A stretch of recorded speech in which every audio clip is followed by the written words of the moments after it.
Jesús Adrián Escudero. ¿Qué papel puede jugar la filosofía en el momento en que la humanidad ha alcanzado la posibilidad técnica de una destrucción total del planeta? ¿Cuál es la tarea propia del pensar en la era atómica? ¿Cómo liberamos de la opresión tecnológica y restablecer los lazos perdidos con la naturaleza? Henos ante una serie de interrogantes que jalonan el pensamiento de Heidegger tardío.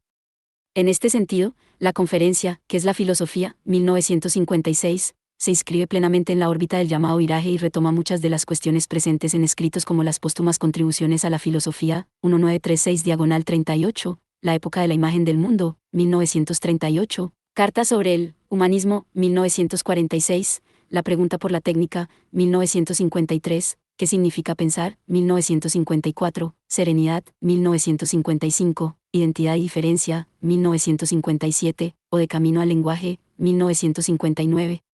Desde la implacable crítica a la técnica y el supuesto final de la filosofía hasta el destino del ser, la fragmentación de la identidad humana o el papel constitutivo del lenguaje abordan una serie de problemas que se pueden aglutinar en torno a la pregunta fundamental, ¿qué es la filosofía y cuál es su verdadero tema? Diferentes testimonios autobiográficos, conferencias y lecciones universitarias insisten una y otra vez en que el ser es el único y auténtico tema de la filosofía. 1. Así, pues, la pregunta filosófica por antonomasia no es otra que la pregunta por el ser del ente. En opinión de Heidegger, la filosofía debe intentar traducir al lenguaje esa llamada del ser. Pero la tarea no es fácil. El problema estriba en que la filosofía habla el lenguaje instrumental y calculador de la técnica. El sentido originario de la filosofía se ha pervertido con la llegada de la era atómica, con la culminación de un gradual proceso de control y dominio de la naturaleza que se inició en los albores de la modernidad. La modernidad parte de la certeza de que la naturaleza se somete a principios mecanicistas, Descartes, de que la realidad puede interpretarse en términos matemáticos, Galileo, o de que el universo obedece a leyes universales, Newton. Instalado en un mundo de certezas absolutas y entregado a la sorda eficacia de la ciencia y de la técnica, el hombre moderno se siente seguro de sí mismo y dominador de todo cuanto le rodea. Esta voluntad de dominio y control se agudiza en la época contemporánea desde el instante en que el mundo queda reducido a un enorme y complejo engranaje tecnológico que solo responde a criterios utilitaristas, a una gigantesca fábrica que produce mercancías y hombres en serie. 2. Además, lo más grave es que este fenómeno de colonización tecnocientífica se extiende a los ámbitos del arte y de la religión, invadiendo los espacios más íntimos de nuestro mundo de la vida. La cultura en conjunto se tiene por un fondo disponible de valores que pueden administrarse, calcularse y planificarse. De esta manera, se culmina el desmoronamiento de los viejos andamiajes del humanismo, arrojando al ser humano una realidad que provoca una sensación de destierro y errancia. Heidegger no comparte el optimismo del diagnóstico hegeliano, según el cual el espíritu sigue su camino hasta alcanzar su plena realización. Por el contrario, la omnipresencia de la técnica amenaza con aumentar si cabe la dislocación y el ofuscamiento del hombre. Sin embargo, ¿qué se esconde detrás de la idílica imagen de progreso racional que nos vende la civilización técnica? Un analista severo de la sociedad no puede ignorar el lado oscuro del aparente éxito de la racionalidad instrumental y de la sociedad de masas. En sintonía con Adorno, Horkheimer y Marcuse, Heidegger reconoce los riesgos de un preocupante embotamiento de la conciencia histórica, de una imparable estetización de las formas de vida, de una creciente mercantilización de las relaciones humanas o de una irrefrenable expansión de los medios de comunicación. El panorama no puede ser más desolador. La sintonía que el hombre establecía antaño con su entorno inmediato y la capacidad de asombro que éste le producía, se han transformado en monotonía, tedio y rutina. Así, por ejemplo, en las lecciones sobre Heráclito de los años 1943-44, Heidegger apunta con mordacidad que el aburrimiento y el vacío se apoderan del hombre moderno cuando éste ya no puede ir al cine, escuchar la radio, leer el periódico, asistir a un concierto o realizar un viaje. 3. En el reino de la certeza cartesiana, del orden geométrico de Spinoza, del mecanicismo de Hobbes o de la física de Newton no tiene cabida ni la sorpresa ni el asombro. Tal como sentenció Einstein, ¿Dios no juega a los dados? Nos hallamos ante un universo plenamente determinado por leyes estrictamente causales que expulsa de la razón humana cualquier atisbo de contingencia y que condiciona por doquier nuestra visión del mundo. Heidegger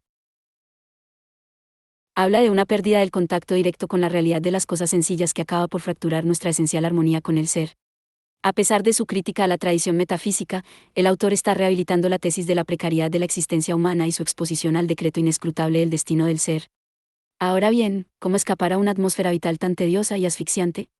¿Cómo evitar la caída en la lógica de una planificación total de la vida?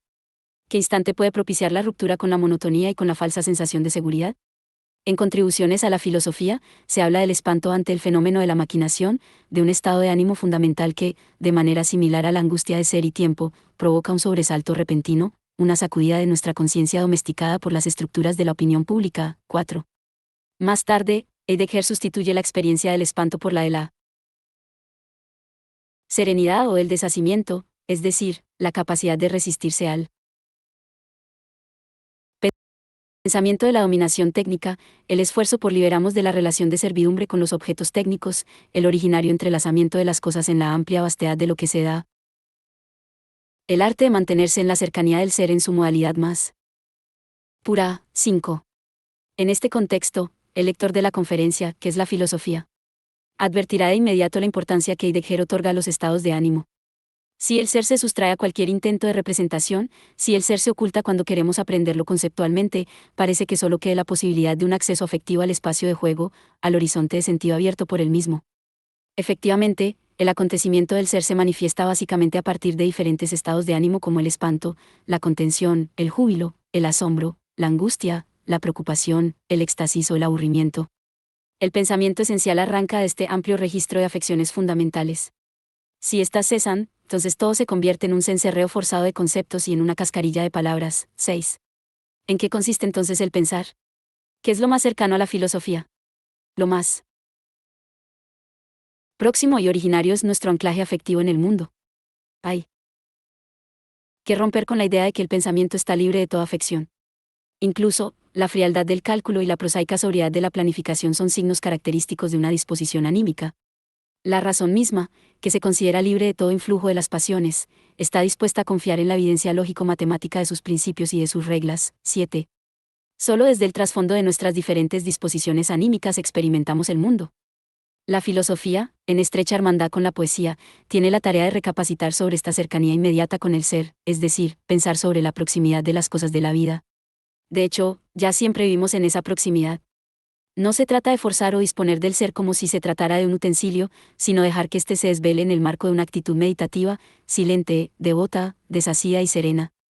Esta actitud adquiere en ocasiones un tono extremadamente mesiánico. Por un lado, nos coloca en la órbita mística del maestro Eckhart, de Jacob Boehme o de Schelling. Por otro lado, nos empuja a seguir las huellas de la experiencia sagrada recogida en poetas consagrados, como Rilke y Hölderlin. Heidegger asimila sin problema la ausencia de Dios en Hölderlin a la actual época de dominación técnica. Evidentemente, no se trata de recuperar la relación cristiana entre Dios y creyente, sino de evidenciar la falta de sintonía entre lo humano y lo divino. 8.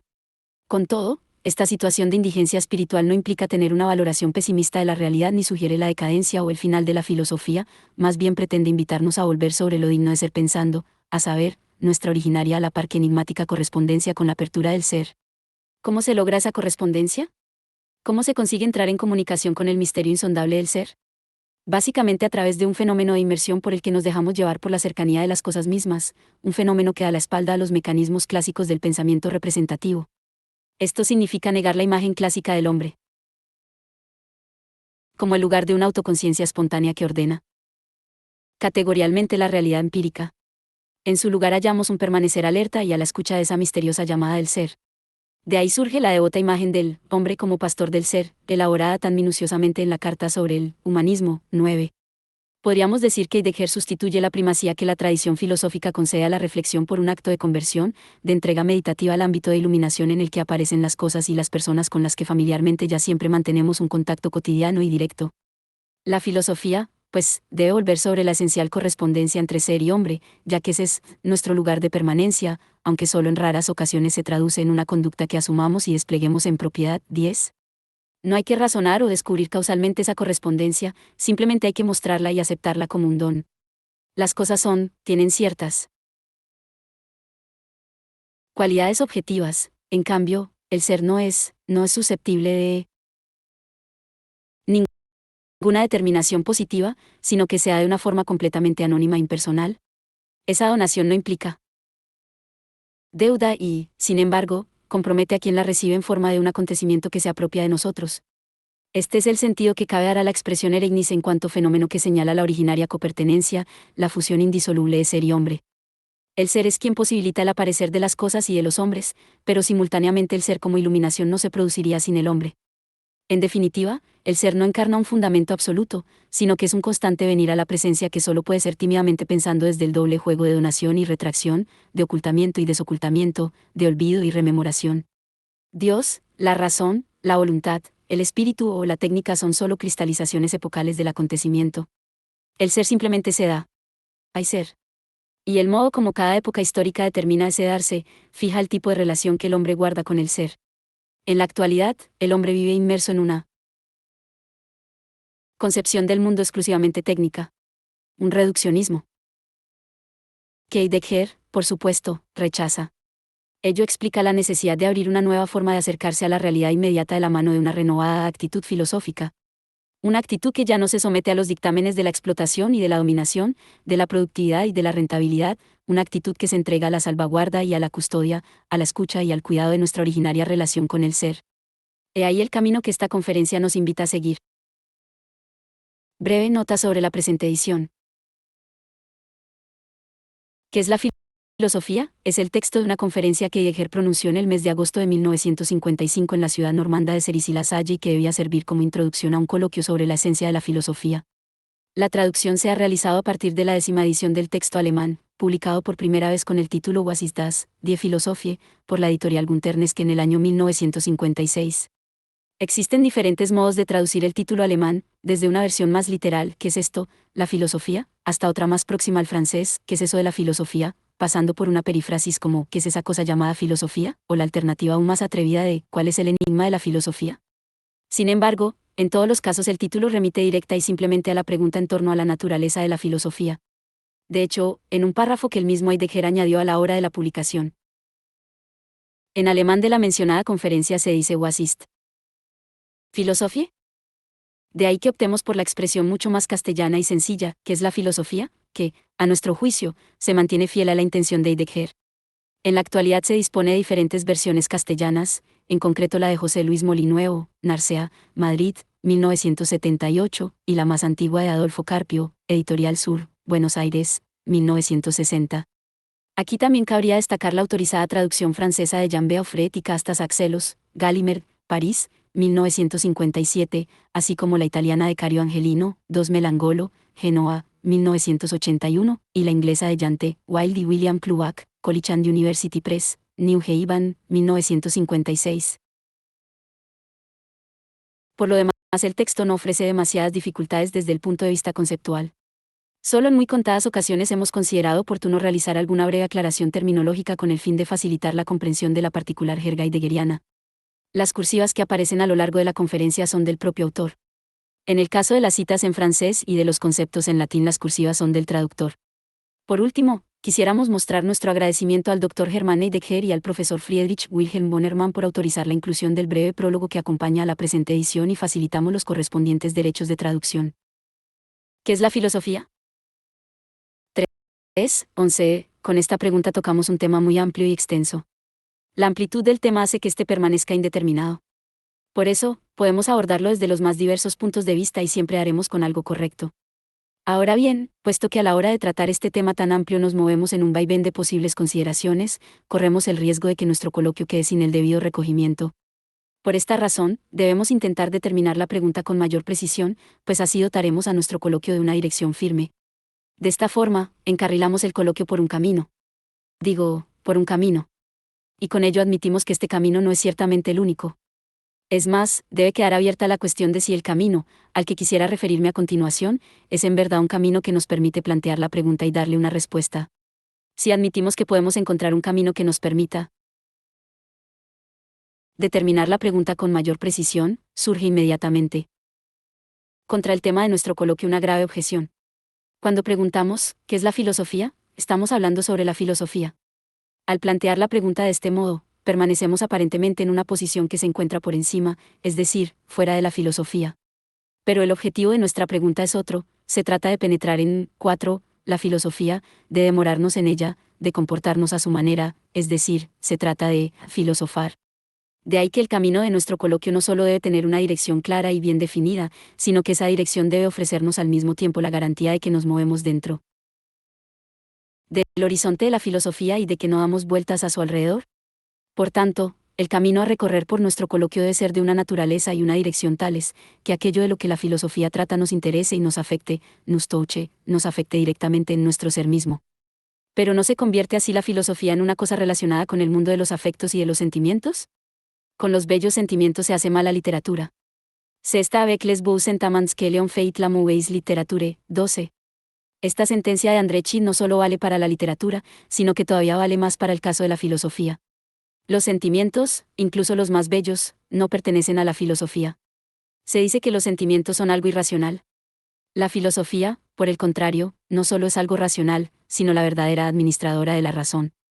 Con esta afirmación ya hemos decidido, sin advertirlo, algo sobre lo que la filosofía es. Nos hemos anticipado a nuestra pregunta con una respuesta. Todo el mundo considera correcta la afirmación de que la filosofía es un asunto de la razón. No obstante, quizás esta afirmación sea una respuesta demasiado apresurada y precipitada a la 5. Pregunta, ¿qué es la filosofía? Pues enseguida podemos replicar a esta respuesta con nuevas preguntas. ¿Qué es la ratio, la razón? ¿Dónde y gracias a quién se ha decidido qué es la razón? ¿No se convirtió la razón misma en dueña de la filosofía? Si la respuesta es sí, ¿con qué derecho? Si es no, ¿de dónde recibe su misión y su papel? Si lo que se reconoce como razón fue establecido primera y exclusivamente por la filosofía a lo largo de toda su historia, no parece aconsejable dar anticipadamente por sentado que la filosofía es un asunto de la razón. Sin embargo, en el mismo momento en que ponemos en duda la caracterización de la filosofía como comportamiento racional, se vuelve igualmente dudoso el hecho de si la filosofía pertenece al ámbito de lo irracional. Pues quien pretenda determinar la filosofía como irracional, toma lo racional como criterio de limitación y, por cierto, lo hace de tal manera que otra vez presupone como evidente lo que es la razón.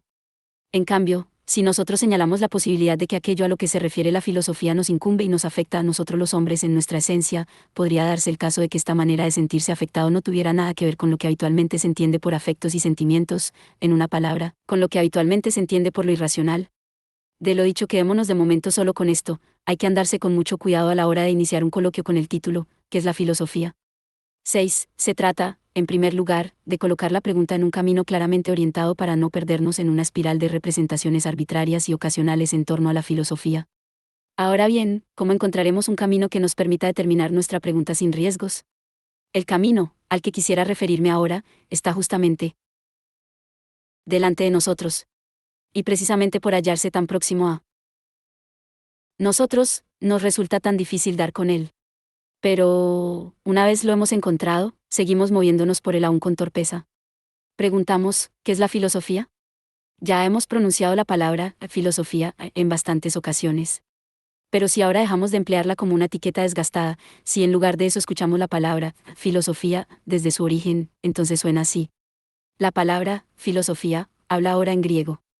La palabra griega es, en cuanto palabra griega, un camino. Por una parte, este camino está delante de nosotros, porque la palabra nos habla anticipadamente desde hace mucho tiempo. Por otra parte, el camino ya se encuentra a nuestras espaldas, pues siempre hemos oído y dicho esa palabra. Según esto, la palabra griega es un camino por el que estamos caminando.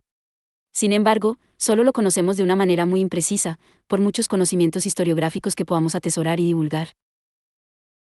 Sobre la filosofía griega. La palabra nos dice que la filosofía es algo que, por primera vez, determina la existencia del mundo griego. 7. Y no solo eso, la también determina el rasgo más íntimo de nuestra historia europea occidental. La expresión, filosofía europea occidental, que se oye con tanta frecuencia, es en verdad una tautología. ¿Por qué? Porque la filosofía es griega en su esencia, griego significa aquí, la filosofía es, en el origen de su esencia, de tal naturaleza que precisó del mundo de los griegos, y solo de este mundo, para iniciar su despliegue. Pero, en la época de su reinado moderno y europeo, la esencia originariamente griega de la filosofía estuvo gobernada y dominada por las representaciones del cristianismo. La Edad Media facilitó la transmisión y el predominio de estas representaciones. Sin embargo, no puede decirse que la filosofía se volviera por ello cristiana, es decir, que se convirtiera en un asunto de la fe depositada en la revelación y en la autoridad de la Iglesia. La afirmación, la filosofía es griega en su esencia, no dice otra cosa que, Occidente y Europa, y solo ellos, son en lo más profundo de su curso histórico originariamente, filosóficos. De esto da testimonio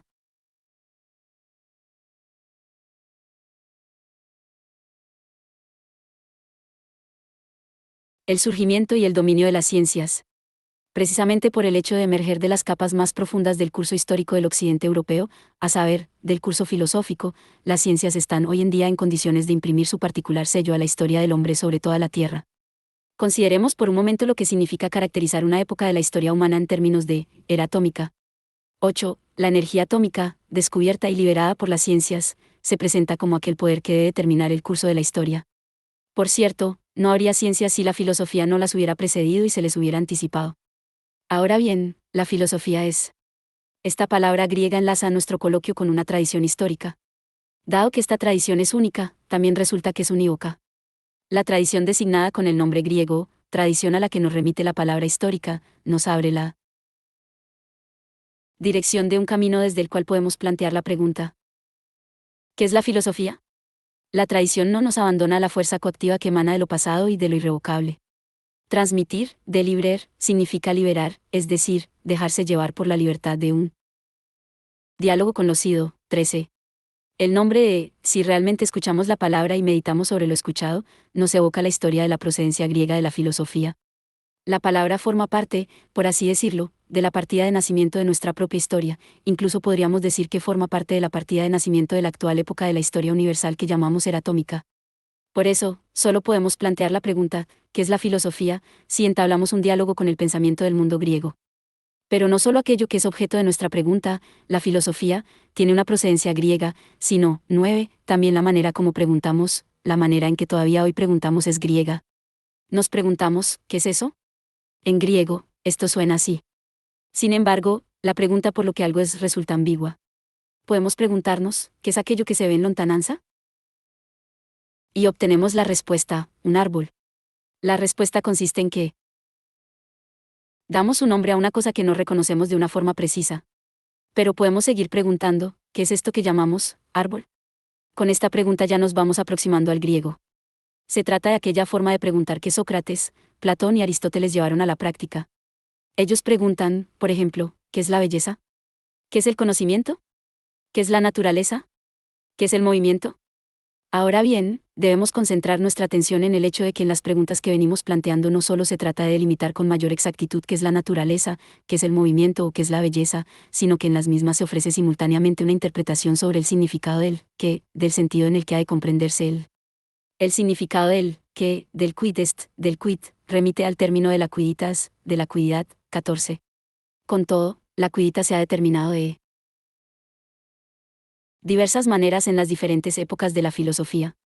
Así, por ejemplo, la filosofía de Platón ofrece una interpretación peculiar del significado del, un significado que remite a la noción de no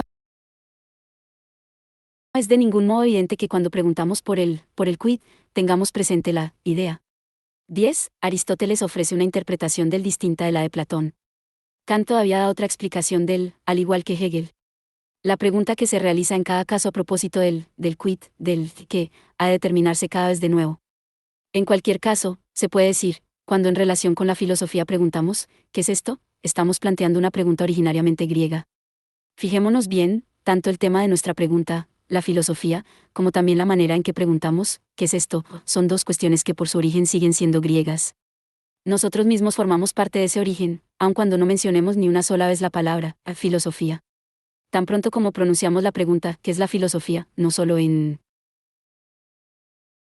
términos literales, sino tratando de reflexionar sobre su sentido.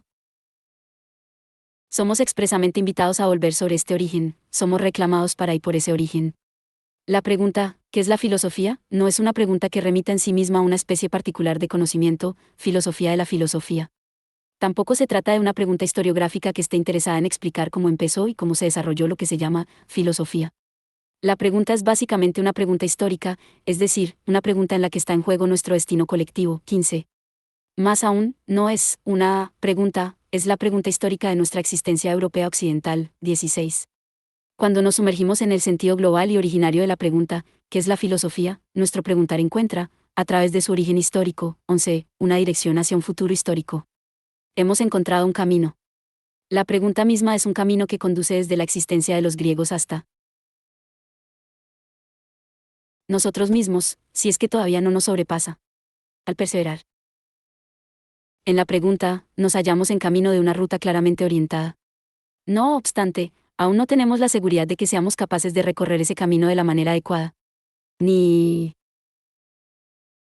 siquiera podemos determinar con exactitud a qué altura del camino nos encontramos hoy. Desde hace mucho tiempo, existe la costumbre de caracterizar la pregunta que interroga por lo que es algo como la pregunta por la esencia. Esta pregunta se despierta cada vez que se ha oscurecido y enturbiado aquello por cuya esencia se pregunta, cada vez que la relación del hombre con lo preguntado se ha tambaleado o ha sufrido alguna sacudida.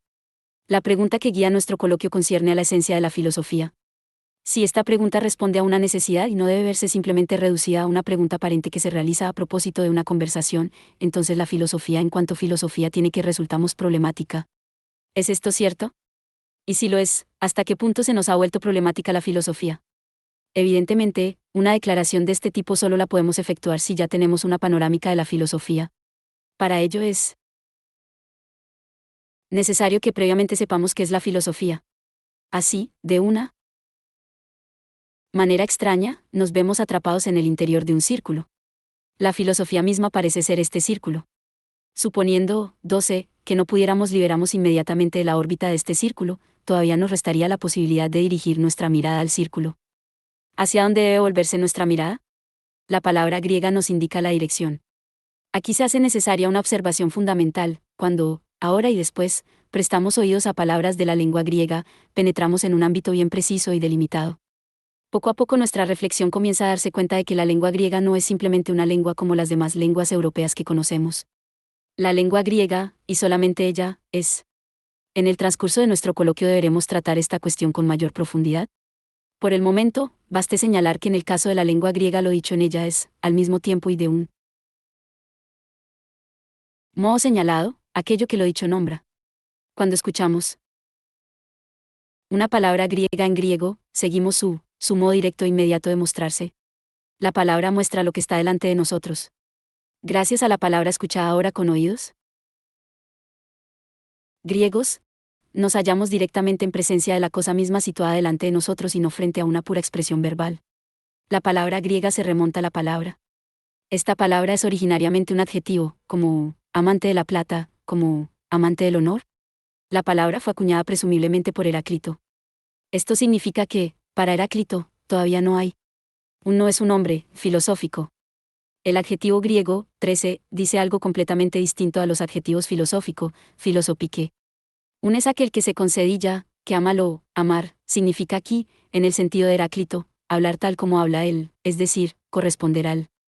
Esta correspondencia está en armonía con lo.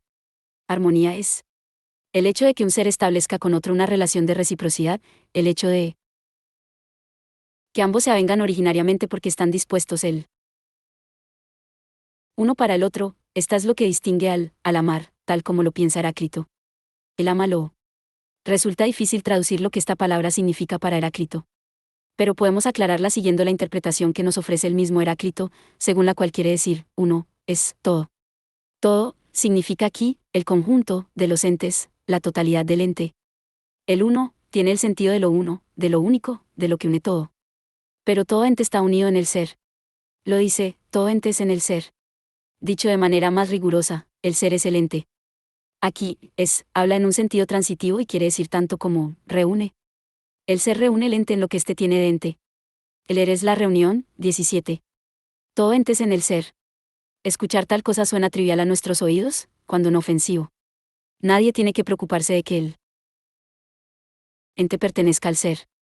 Todo el mundo sabe que el ente es, 14. Aquello que es. ¿Qué otra cosa le queda al ente sino esto, ser? Y, a pesar de todo, fue justamente este hecho, que el ente permanezca reunido en el ser, que el ente aparezca a la luz del ser, lo que en primera instancia asombró a los griegos, y solamente a ellos. El ente en el ser, esto fue lo que causó a los griegos el mayor de los asombros. Con todo, los mismos griegos se vieron obligados a salvaguardar y proteger el carácter asombroso de lo más asombroso contra el ataque de la argumentación sofística, un tipo de argumentación que rápidamente fabricaba una explicación sobre cualquier asunto que resultaba comprensible para todo el mundo y que luego lanzaba al mercado. La salvaguarda de lo más asombroso, el ente en el ser, se produjo gracias a que unos pocos tomaron el camino que conduce hacia lo más asombroso, es decir, lo. Se convirtieron así en aquellos que aspiraban a lo y que, en virtud de su propia aspiración, despertaron y mantuvieron vivo en otros hombres el anhelo por lo. Aquella armonía con lo mencionada anteriormente, se convirtió así en una búsqueda en una aspiración. A lo velente en el ser, se busca ahora de una forma expresa. Puesto que él ya no guarda una armonía originaria con lo, sino que es una aspiración particular que tiende a lo, él se convierte en. La aspiración de la filosofía está determinada por el eros. Esta búsqueda que aspira a al ente en el ser, se traduce ahora en la pregunta siguiente: ¿qué es el ente en cuanto que es? Solo ahora el pensamiento deviene, 15, filosofía. Heráclito y Parménides no eran todavía filósofos. ¿Por qué no? Porque fueron los pensadores más grandes.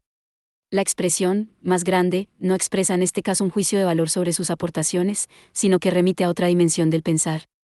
Heráclito y Parménides fueron grandes, en el sentido de que todavía estaban en armonía con él, es decir, con él. El paso a la filosofía, preparado por la sofística, fue dado en primer lugar por Sócrates y Platón. Casi 2 siglos después de Heráclito.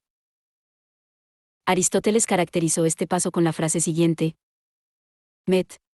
1,1028b2ss. La traducción reza como sigue, y así, la cuestión que se está indagando desde antiguo y ahora y siempre. Aquello hacia lo que se pone en camino, la filosofía, sin lograr nunca un acceso, al interrogado, se identifica con la pregunta: ¿qué es el ente? La filosofía busca lo que es el ente en cuanto que es. La filosofía está de camino al ser del ente, esto es, de camino al ente con la vista puesta en el ser. Aristóteles aclara esto añadiendo a la frase citada, ¿qué es el ente?, la explicación siguiente. En la traducción leemos, esto, a saber, significa, ¿qué es la entidad del ente? El ser del ente estriba en la entidad. Platón determina esta entidad, como Aristóteles como la. 16. Por el momento todavía no es necesario explicar con más precisión qué entiende Aristóteles por y en qué medida se puede determinarla a través de la. Ahora solo importa que prestemos atención a cómo Aristóteles delimita la filosofía en su esencia. En el libro primero de la Metafísica, Met. A 2. 982b9cc, dice lo siguiente: la filosofía es ciencia que contempla los primeros principios y causas. Se suele traducir por ciencia. Esto induce a error, porque con demasiada facilidad permitimos que se nos deslice la concepción moderna de ciencia. La traducción de la palabra por ciencia también es errónea si entendemos ciencia en el sentido filosófico que le dan Fichte, Schelling y Hegel. La palabra deriva del participio. Así es llamado el hombre que es competente y experto en alguna cosa, competencia en el sentido de appartenance. La filosofía es un tipo de competencia que posibilita es decir, buscar algo con la mirada, poner y mantener a la vista ese algo que la filosofía busca con la mirada. Por eso, la filosofía es ciencia contemplativa. Pero, ¿qué es lo que la filosofía pone a la vista? Aristóteles lo dice al nombrarlos. Se traduce los primeros principios y las causas primeras, a saber, del ente. Según esto, los primeros principios y las causas primeras constituyen el ser del ente. En fin, después de 2500 años, sería hora de 17 pensar sobre la cuestión siguiente: ¿qué tiene que ver el ser del ente con algo así como principio y causa? ¿En qué sentido se piensa el ser para que cosas tales como principio y causa puedan determinar el ser ente del ente y asumirlo por su cuenta? Con todo, ahora debemos fijar nuestra atención en otra cosa. La citada frase de Aristóteles nos indica en qué dirección está en camino aquello que, desde Platón, se llama filosofía. La frase ofrece una indicación sobre qué es la filosofía. La filosofía es un tipo de competencia particular que permite aprender el ente con la mirada, poniendo a la vista lo que estés en tanto que ente. La pregunta que debe dotar a nuestro coloquio de fecunda inquietud y de movimiento, así como marcarle el rumbo a la pregunta, ¿qué es la filosofía?, ya la respondió Aristóteles. Nuestro coloquio, pues, ya no es necesario. Ha finalizado incluso antes de empezar. Se podrá objetar que la afirmación de Aristóteles sobre lo que es la filosofía no puede ser de ninguna manera la única respuesta a nuestra pregunta. En el mejor de los casos, es una respuesta entre muchas otras. Con la ayuda de la definición aristotélica de la filosofía uno puede representarse e interpretar tanto el pensamiento anterior a Aristóteles y Platón como también la filosofía posterior a la época de Aristóteles. De todos modos se advertirá con facilidad que la filosofía misma, y la manera como ésta concibe su propia esencia, 18, ha experimentado múltiples transformaciones durante los 2000 años siguientes. ¿Quién pretendería negarlo? Pero tampoco debemos pasar por alto el hecho de que la filosofía, desde Aristóteles hasta Nietzsche, continúa siendo la misma precisamente por esas transformaciones y a través de ellas. Pues esas transformaciones garantizan el parentesco en lo mismo. 18. Con ello, de ningún modo queremos afirmar que la definición aristotélica de la filosofía tenga un valor absoluto. En el marco de la misma historia del pensamiento griego, no es más que una determinada interpretación del pensamiento griego y de la tarea que le fue encomendada. En ningún caso se puede retrotraer la caracterización aristotélica de la filosofía al pensamiento de Heráclito y Parménides, más bien todo lo contrario, la definición aristotélica de la filosofía es indiscutiblemente una continuación libre del pensamiento anterior a él y constituye su acabamiento. Y digo, una continuación libre, porque no se puede demostrar que las diferentes filosofías y las épocas de la filosofía surgen las unas de las otras como si obedecieran a la necesidad de un proceso dialéctico, que se desprende de lo dicho para nuestro intento de abordar en un coloquio la pregunta, ¿qué es la filosofía? En primer lugar, que no debemos atenernos únicamente a la definición de Aristóteles.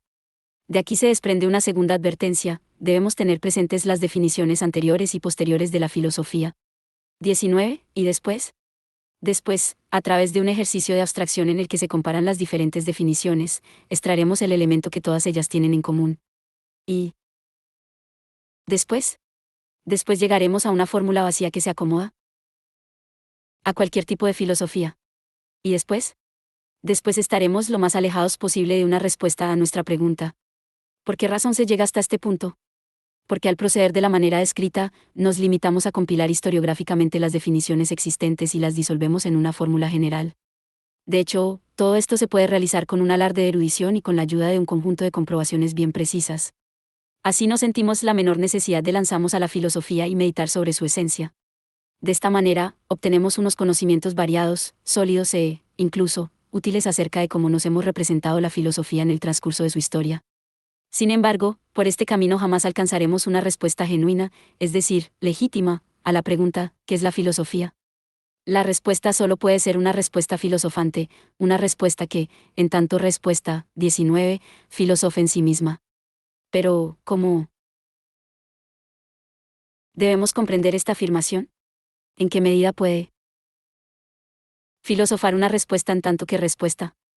Ahora intentaré aclarar provisionalmente esta cuestión por medio de algunas indicaciones. Lo dicho hasta aquí será fuente de ulteriores inquietudes para nuestro coloquio. Será incluso la piedra de toque para comprobar si nuestro coloquio puede convertirse en un diálogo verdaderamente filosófico. 20. Algo que escapa por completo a nuestro poder. Cuando es la respuesta a la pregunta, ¿qué es la filosofía? Una respuesta que filosofa. ¿Cuándo filosofamos? Evidentemente a partir del momento en que establecemos un diálogo con los filósofos. Esto supone que discutamos unos con otros sobre lo que ellos hablan.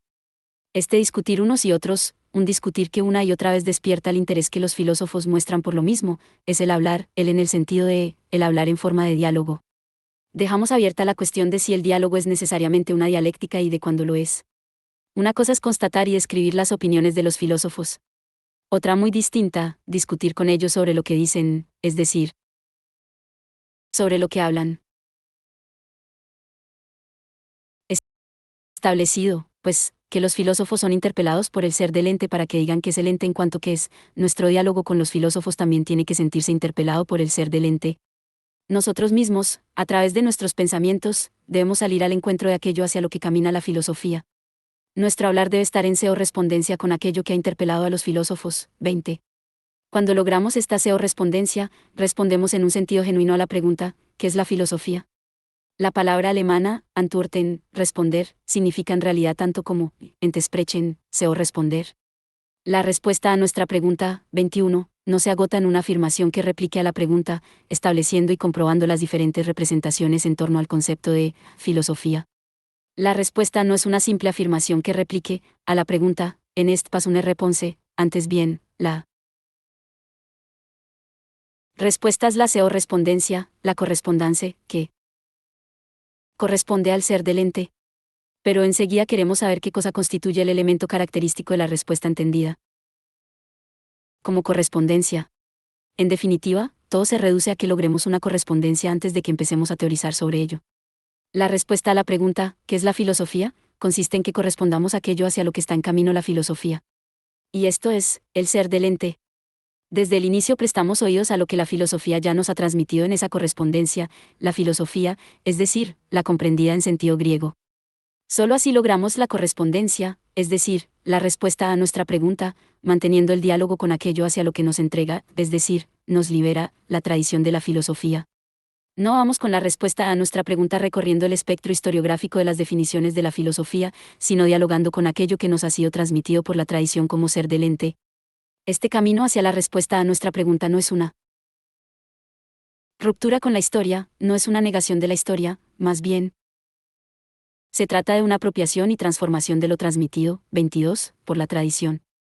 El término, destrucción, tiene en cuenta una tal apropiación de la historia. El sentido de este término se ha delimitado con claridad en Ser y Tiempo, párrafo 6. Destruir no significa aniquilar, sino desmontar, desmantelar, arrinconar los enunciados puramente historiográficos sobre la historia de la filosofía. Destruir significa abrir nuestros oídos, liberarlos a lo que en la tradición se nos transmite como ser del ente. Escuchando esta llamada llegamos a la correspondencia.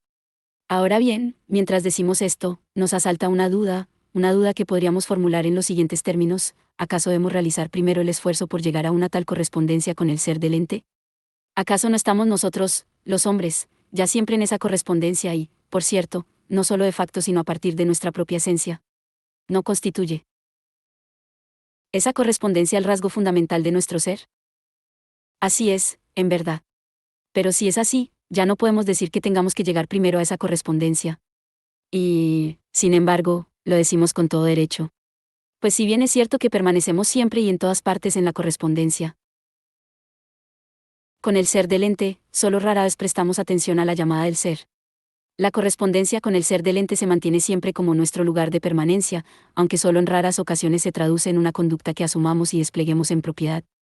Solo cuando sucede esto, correspondemos auténticamente a aquello que concierne a la filosofía, la cual, 23, está en camino del ser del ente. La filosofía es la correspondencia con el ser del ente, pero lo es única y exclusivamente cuando la correspondencia se realiza expresamente, permitiendo así que se desarrolle y complete este desarrollo. Esta correspondencia caece de distintas maneras, según hable la llamada del ser, según sea esta oída o desoída, según sea dicho o silenciado lo oído. Nuestro coloquio puede brindarnos la ocasión para reflexionar sobre esta cuestión. Ahora solo pretendo ofrecer unas palabras introductorias a nuestro coloquio. Quisiera volver sobre lo expuesto hasta aquí, ponerlo en relación con lo que habíamos comentado a propósito de la frase de André Gide sobre los bellos sentimientos. Es la correspondencia realizada expresamente, que habla en cuanto atiende a la llamada del ser del ente. La correspondencia escucha la voz de la llamada. Lo que nos llama como voz del ser determina nuestro corresponder. Corresponder significa entonces estar determinado, afectivamente, etre disposé, por el ser del ente. Disposé significa aquí literalmente, expuesto, iluminado y, por eso, puesto en las múltiples relaciones con lo que es. El ente como tal determina el hablar de manera que hace concordar, acorde, el decir con el ser del ente. La correspondencia es siempre y necesariamente, y no solo de forma ocasional y casual, una correspondencia dispuesta, por la llamada. Está en una disposición afectiva. Y solo sobre la base de esta disposición, disposition, el 24, decir propio de la correspondencia recibe su precisión, su determinación. La correspondencia, en cuanto dispuesta y determinada, afectivamente, se halla esencialmente en un estado de ánimo, 21. Por ello, nuestro comportamiento se acomoda a la llamada, en cada caso de una u otra forma. Así entendido, el estado de ánimo no es una melodía de sentimientos que afloren por casualidad y que solo sirvan al corresponder de acompañamiento. Cuando caracterizamos la filosofía en términos del corresponder dispuesto, por la llamada, de ningún modo estamos pretendiendo abandonar el pensamiento al capricho del azar y a las oscilaciones de los estados sentimentales. Más bien al contrario, se trata únicamente de mostrar que toda precisión del decir se funda en una disposición de la correspondencia, de la correspondencia, de la correspondance, que presta atención a la llamada. Pero, ante todo, la referencia a la esencial disposición afectiva del corresponder no es una invención moderna.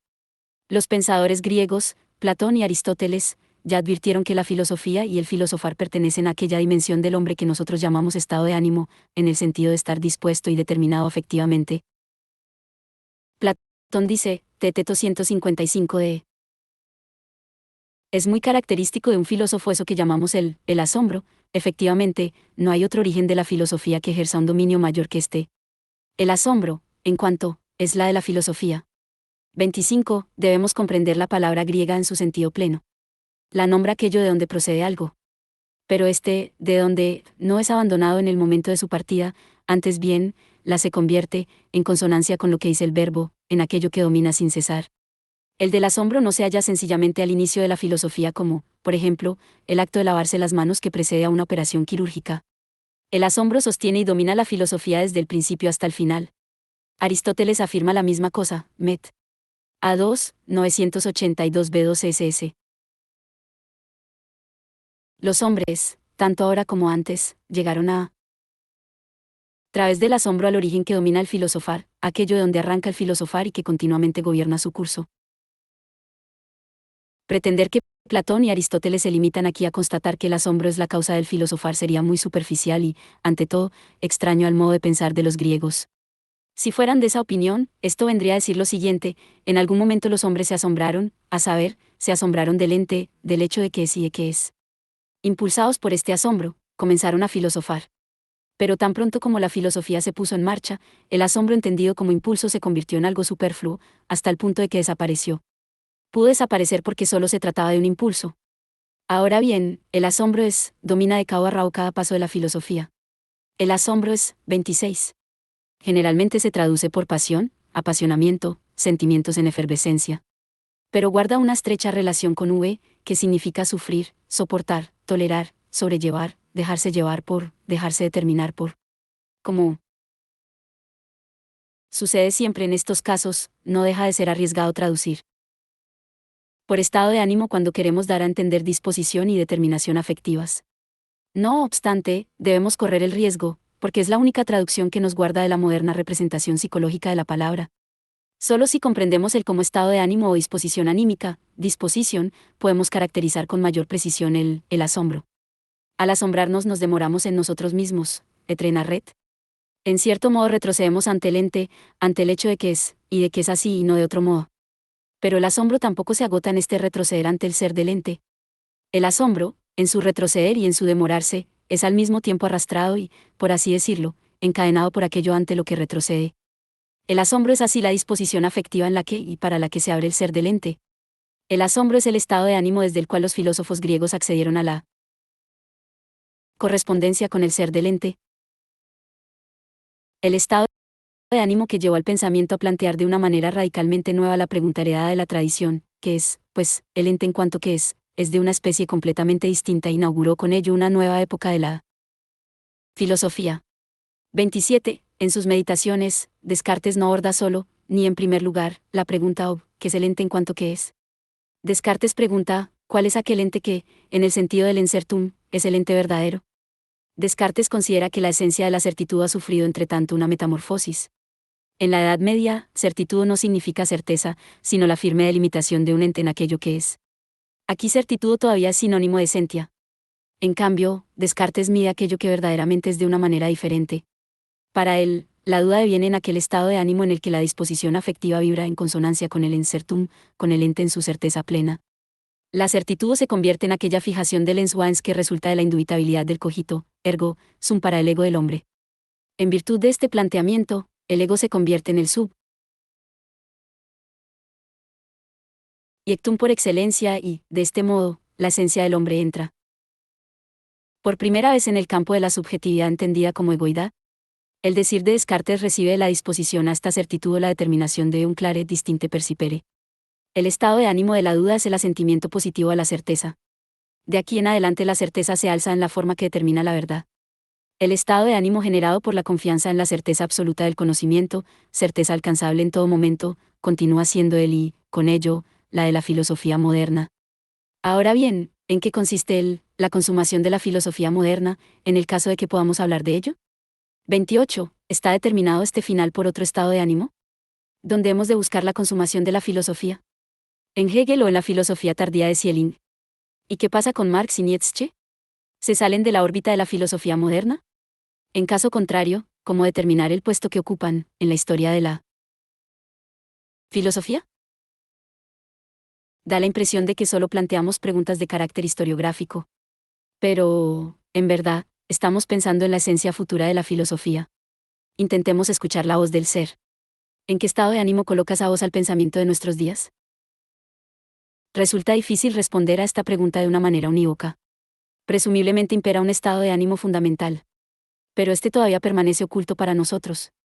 Esto podría ser un signo indicador de que nuestro actual pensamiento aún no ha encontrado su propio camino. Solo encontramos diferentes estados de ánimo del pensar. Por un lado, se oponen la duda y la desesperación y, por otro lado, la obsesión ciega por principios no sometidos a examen. Miedo y angustia se mezclan con esperanza y confianza. A menudo y de una forma prolongada la sensación de que el pensar, que se manifiesta en la modalidad de la representación razonante y del cálculo, estuviera plenamente libre de cualquier estado de ánimo. Pero también la frialdad del cálculo y la prosaica sobriedad de la planificación son signos característicos de una disposición anímica. No solo esto, incluso la razón misma, que se considera libre de todo influjo de las pasiones, está, en tanto que razón, dispuesta a confiar en la evidencia lógico. Matemática, 29, de sus principios y de sus reglas. La filosofía es la correspondencia expresamente asumida y en desarrollo, que corresponde a la llamada del ser del ente. Solo experimentando el modo en que la filosofía es, aprendemos a conocer y saber qué es eso de la filosofía. La filosofía es en el modo del corresponder que sintoniza con la voz del ser del ente. Este ser o responder es un hablar. ¿Está al servicio del lenguaje? Hoy en día nos resulta difícil entender lo que esto significa, porque nuestra representación corriente del lenguaje ha sufrido extrañas metamorfosis. Y en virtud de estas metamorfosis, el lenguaje aparece como un instrumento de la expresión. Así, se tiene por más justo decir, el lenguaje está al servicio del pensar, en lugar de decir, el pensar, como se o responder, está al servicio del lenguaje. Pero, sobre todo, la actual representación del lenguaje está lo más alejada posible de la experiencia griega del lenguaje. La esencia del lenguaje se manifiesta a los griegos como, sin embargo, ¿qué significa ahí? Solo hoy, a través de las diversas interpretaciones del, comenzamos lentamente a penetrar con la mirada en su esencia originariamente griega.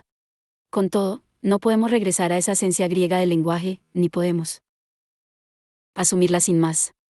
Muy al contrario, debemos establecer un diálogo con la experiencia griega del lenguaje en tanto que 30. ¿Por qué? Porque sin una reflexión adecuada sobre el lenguaje jamás sabremos de verdad lo que es la filosofía en el sentido del ser o responder que hemos caracterizado anteriormente, jamás sabremos lo que es filosofía como un modo privilegiado del decir. Ahora bien, ya que la poesía, si la comparamos con el pensar, está al servicio del lenguaje de una manera totalmente distinta y privilegiada, nuestro coloquio, que medita sobre la filosofía, se ve necesariamente obligado a examinar la relación entre el pensamiento y la poesía. Entre el pensamiento y la poesía reina un parentesco profundamente oculto, porque en su servicio al lenguaje ambos hacen uso del lenguaje y se prodigan en él. No obstante, entre el uno y el otro subsiste al mismo tiempo un abismo, pues, habitan sobre montañas muy separadas. 22. Ahora se podría exigir, con todo derecho, que nuestro coloquio se restringiera a la pregunta por la filosofía. Esta restricción solo sería posible, e incluso necesaria, si en el marco de nuestro coloquio se pusiera de manifiesto que la filosofía es una cosa distinta a como la venimos interpretando hasta ahora, un corresponder que traduce al lenguaje la llamada del ser del ente. Dicho con otras palabras, nuestro coloquio no se propone la tarea de dibujar un programa de contornos fijos. En realidad quisiera esforzarse por disponer a todos aquellos que participan en él para un recogimiento meditativo en el que nos interpele lo que llamamos el ser del ente. 31. Al nombrarlo, pensemos en lo que ya decía Aristóteles, el ser que está haciéndose manifiesta de múltiples maneras. 23. Martin Heidegger, Meschich, Baden-Württemberg, Alemania, 26 de septiembre de 1889, Friburgo de Brisgovia, Baden-Württemberg, Alemania, 26 de mayo de 1976. Considerado como uno de los filósofos más complejos e importantes del siglo XX, una de las máximas figuras de la filosofía moderna. Muy influenciado por los presocráticos, por Kierkegaard y por Nietzsche, en su obra más destacada, Ser y Tiempo, 1927, se interesa de lo que consideraba la cuestión filosófica esencial, ¿qué ser? Desde entonces, su producción científica y ensayística fue muy extensa. Notas. 1. Cf., por ejemplo, M. Heidegger, Mein Weg in die Phänomenologie. En Sursache des Denkens, Max Niemeyer, Tübingen, 2976, p. 81, Die Frage nach dem Sein selbst.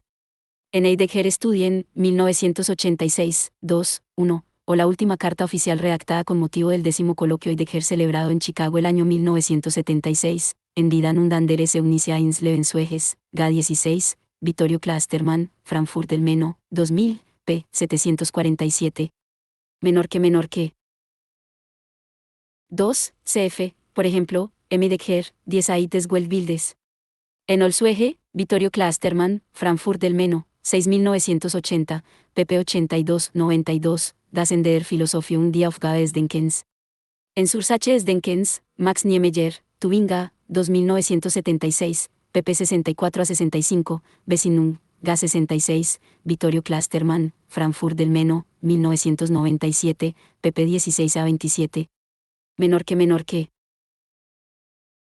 3, cf. M. Decker, Heraclit, Ga 55, Vittorio Klastermann, Frankfurt del Meno, 1994, p. 84.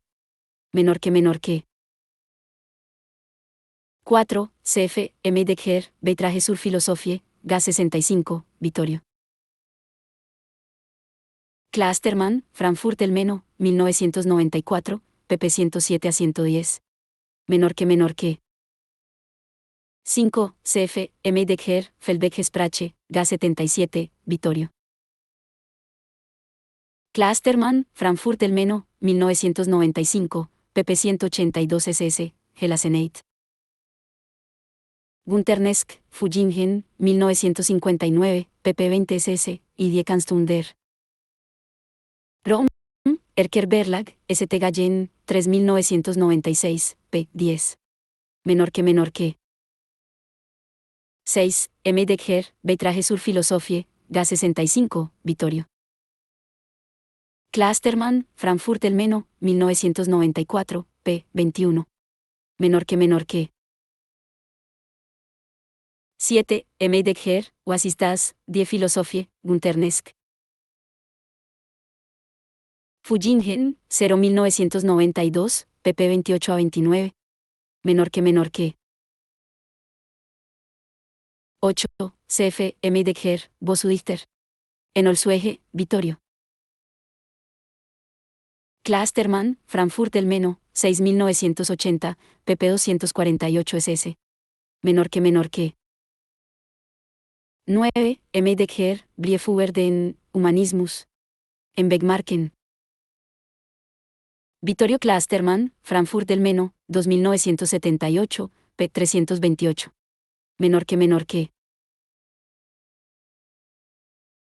10, M. Decker, Was ist das, Die Philosophie, Gunter Nesk. Fujingen, octubre de 1992, p. 22. Menor que 11, los números entre corchetes remiten a la paginación de la edición alemana. Menor que 12, André Chid, Dostoyevsky, París, 1923, p. 247. Menor que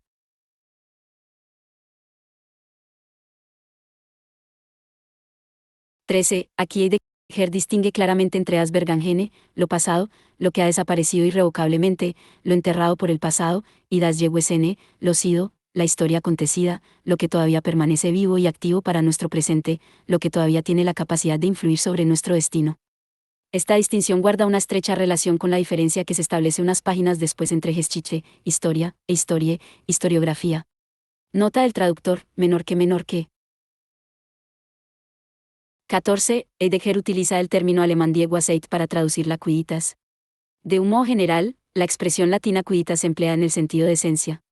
Los escolásticos entienden la quiditas como el qué de la cosa. Y, como señala el texto de Heidegger, el modo de interpretar la quiditas depende en gran medida de la manera en que se interpreta semejante que. Nota del traductor, menor que 15. Aquí aparece la distinción entre Geschichte e Historia que se señalaba en la nota anterior. Historia hace referencia a la ordenación cronológica de los hechos históricos, al establecimiento lineal y progresivo de secuencias históricas. Una tarea que, según Heidegger, ocuparía básicamente al historiador. En cambio, el término Geschichte, que procede del verbo geschehen, acontecer, acaecer, suceder, remite al acontecer mismo de la historia, al proceso de gestación histórica al que está sometida cualquier parcela de la realidad, tanto si se trata de la existencia humana como de la filosofía, del arte o de la técnica. La historia no se refiere a los sucesos que se dan dentro del mundo, sino al mismo acontecimiento del ser que se convierte en destino. Obviamente esta es una tarea que ocupa principalmente al filósofo. Además, no hay que olvidar que la palabra Geschichte evoca la voz Geschick, a saber, el modo como está ordenada la realidad, la forma. intersubjetivamente vinculante en la que el ser acontece, se manifiesta, se hace patente o, como dice el texto de Heidegger, la manera en que está dispuesta la llamada del ser. A tenor de la cartografía del ser que Heidegger realiza en otros textos, el ser, que la historia de la metafísica siempre habría interpretado desde la perspectiva del ente, acontecido de diversas maneras en la historia del pensamiento occidental, como idea en Platón, como energía en Aristóteles, como Dios en la escolástica, como cogito en Descartes, como espíritu en Hegel, como voluntad de poder en Nietzsche o como engranaje, Gestel, en la actual sociedad industrial organizada en toma al control y a la dominación de las fuerzas de la naturaleza por medio de la técnica. Teniendo en cuenta lo dicho, hemos optado por traducir Geschichte y Geschichtlich por historia, histórico, Geschick por destino colectivo, mientras que en los casos de historia historisch nos inclinamos por historiografía, historio, gráfico. Nota del traductor, menor que. 16. Los corchetes figuran en el original alemán. Probablemente se añadieron en el momento de la publicación de la conferencia. Nota del traductor, menor que. 17. CF, Vortrage und Auffassung, 1954, pp 207 a 229. Hay traducción castellana de Eustaquio Barjau del artículo Logos en Conferencias y Artículos, Ediciones del Cerval, Barcelona, 1994, pp 179 a 199. En el mencionado artículo, Heidegger realiza una interesante equiparación entre el verbo griego ue, el latino liger y el alemán legen. En estos tres casos, más allá del sentido habitual de poner, extender o colocar, también estaría en juego el significado de ir a buscar y juntar, recoger, albergar o reunir. Como recuerda Heidegger, es ciertamente un decir y un hablar, si bien en su significado más propio y genuino remite al acto de recoger o reunir. Pero no se trata de un simple amontonar o apilar, sino de un dejarse interpelar por todo aquello que está delante de nosotros con el fin de restablecer el vínculo originario con lo que está desoculto, con lo que está presente, con lo que está delante como totalidad. Solo así pertenecemos al, es decir, logramos la correspondencia con el ser. De ahí surge la interpretación heideggeriana de como posada que recoge y reúne, como reunión originaria, con el uno que todo lo une en el sentido de Heráclito. Nos hallamos ante un planteamiento que entronca directamente con el fenómeno del ereignis, acontecimiento apropiador, término con el que el segundo Heidegger intenta explicar la esencial seo pertenencia de hombre y ser, es decir, ese peculiar juego de apropiación mutua entre hombre y ser. Un juego que huye de las reglas del pensar científico y técnico para entregarse serenamente a la llamada del ser y escuchar su voz. Solo en esta renuncia voluntaria a todo intento de manipulación del mundo, solo en este dejar ser al ente tal como se manifiesta se alcanza la correspondencia. Nota del traductor, menor que. 18. Esta es una idea recurrente en el segundo Heidegger. Desde Identidad y Diferencia, 1957, y Poéticamente habita el hombre, 1951, hasta Contribuciones a la Filosofía, 1936-38, y La Pregunta por la Técnica, 1953, se afirma que el filósofo se limita a decir siempre lo mismo, das Selbst, pero no de igual manera, das Gleiche. En efecto, se dice lo mismo, a saber, el ser del ente, aunque se aborda de diferentes formas. Estos diferentes modos de decir lo mismo, de plantear una y otra vez la misma cuestión del ser, da lugar a los grandes temas del pensamiento tardío de Heidegger, la superación de la metafísica, la esencia de la poesía, el nihilismo, la tecnocracia, la función del lenguaje o la concepción del hombre como lugar de manifestación de la verdad del ser. Nota del traductor, menor que. 19. Heidegger está jugando en este pasaje con el sentido antiguo de la palabra Antwort, que se compone de la raíz Wert, palabra, y el prefijo ant, forma arcaica de ent, que denota la idea de reciprocidad, de contraposición, de alejamiento o de distanciamiento. De hecho, en el diccionario de los hermanos Grimm, fuente de consulta habitual de Heidegger, se señala que en el alto alemán existía la palabra Gegengord para expresar el acto de replicar a, oponerse a o de hacer frente a una situación, de manifestarse en contra de algo, de posicionarse críticamente frente a una opinión. En los casos en que Heidegger utiliza la palabra alemana Antwort en el sentido aquí descrito intercala un guión, escribiendo Antwort. Una vez efectuada esta aclaración, creemos que se puede mantener el criterio empleado por el autor. Así, traducimos Antwort por respuesta y Antwort por respuesta. Nota del traductor, menor que. 20. Siguiendo el criterio de la nota anterior, mantenemos como Heidegger la separación del prefijo seco, para conservar la idea de reciprocidad que el texto pretende transmitir aquí. Nota del traductor, menor que.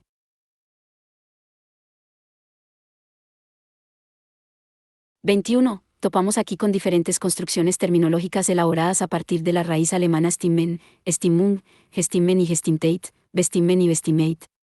Toda una gama de expresiones que resaltan el componente afectivo y anímico en el que se encuentra fácticamente instalada la correspondencia. Evidentemente, Heidegger se está haciendo eco de la idea ya planteada en Ser y Tiempo de que nuestro acceso al mundo está determinado constitutiva y cooriginariamente por la disposición afectiva, Befindlichkeit, y la comprensión, Verstehen. Con este planteamiento se pretende contrarrestar el injustificado privilegio que la tradición filosófica concedió a la racionalidad puramente teórica en detrimento de las pasiones y de los contextos prácticos en los que se inserta toda acción humana. En contribuciones a la filosofía se desarrolla y amplía la teoría de los estados de ánimo. Estos ya no solo juegan un papel primordial en la formación de la identidad de los individuos, sino que ahora se extrapolan a las diferentes épocas históricas. Esto significa que cada época histórica está marcada y caracterizada por un peculiar estado de ánimo.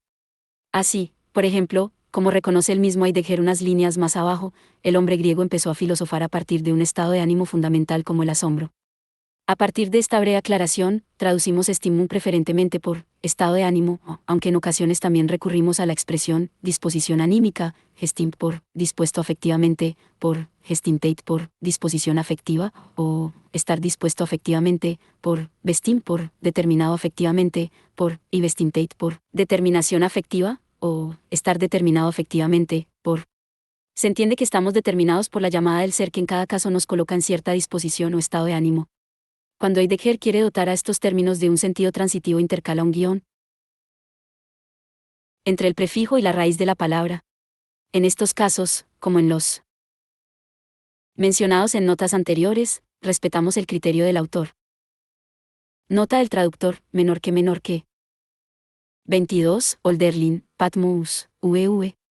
11 a 12, nota del traductor, menor que. 23, CF, Seinun Said, párrafo 7b, hay traducción castellana de Jorge Eduardo Rivera, Ser y Tiempo, Traata, Madrid, 2003. Menor que. Table of Contents. ¿Qué es la filosofía? Prólogo breve. Nota sobre la presente edición. ¿Qué es la filosofía? Autor. Notas.